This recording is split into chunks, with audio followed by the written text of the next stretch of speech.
The Iraqi army exists no more. The Syrian army is down to at least 50% of its size of 2 years ago. The Egyptian army, all of its 14 divisions, maybe 7 are in any way active, not corroded, corrupt, falling apart. The Arab military threat to Israel has evaporated. Arab societies, as you all know, from Libya and Tunisia through Egypt to Syria, and it'll yet, unfortunately, come to Jordan, are so convulsed with internal conflict that for the next 2 to 3 to 4 decades, they're going to be racked by such internal tensions and such internal economic disparities and needs that their ability to mount a coordinated offensive against Israel in the conventional military sense is simply gone. It's gone. It's gone.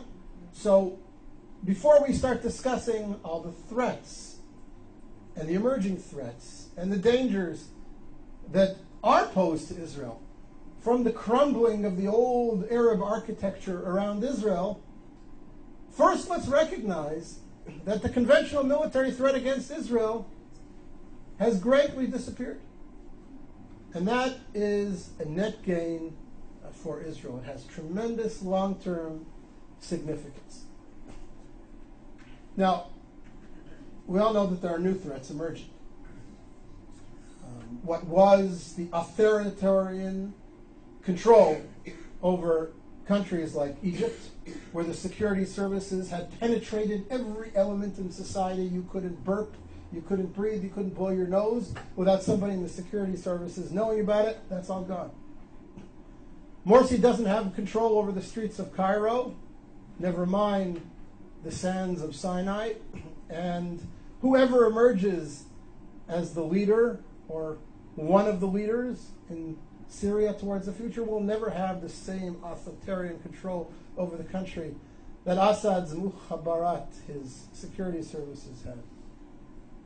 So that creates potential for great conflict. We all know about the threat of weapon stocks, missiles spreading all over, new weapon systems coming into the region, whether it be from Iran or from Russia.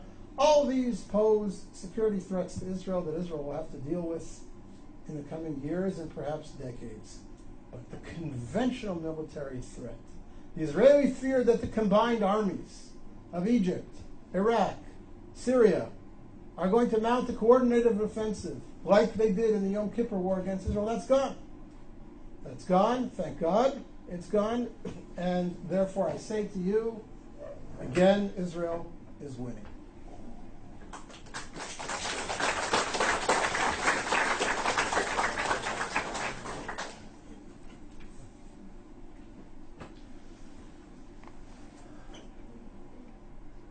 Point number 9, in grand historical terms, of course Israel is winning.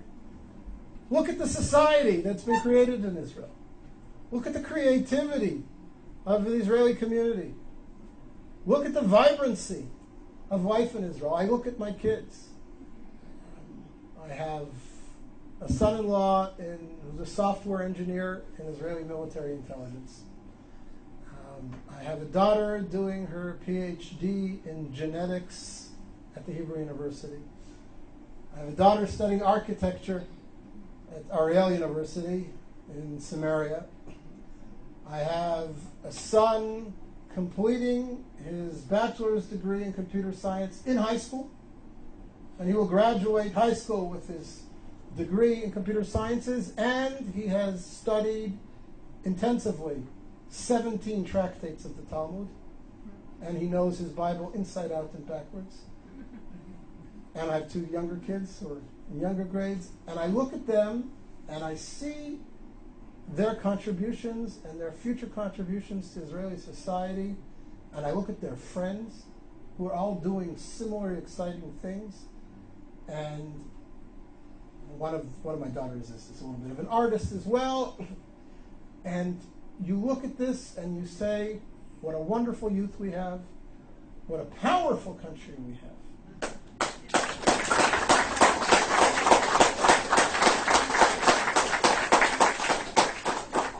And I don't say this to gloat or to be racist, but it's important for us in terms of perspective to ask, what creative contributions has the Islamic Arab world around us made to the world over the last 100 years?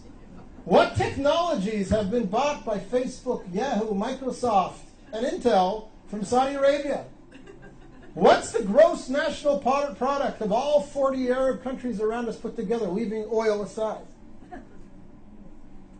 And again, not because I mean to be denigrating or dismissive of the Arab world, and not because I want to gloat, but because I want to reinforce in our own minds how powerful we are, how vibrant a society, how creative a society Israel has become, how proud we ought to be, how right we are to be able to continue to claim that Israel is an honorable member of the world community and making contributions to that world. It's important for us to remember that we're winning. We have a wonderful country, and it will yet do great things for the Middle East and for the world.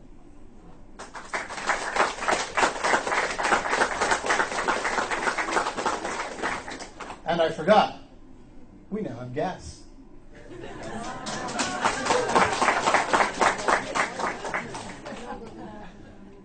Milk and honey, we're still looking for the honey. And oil, I don't think we're going to ever find, although there is shale oil under much of central Israel, which could take another 50 years to extract.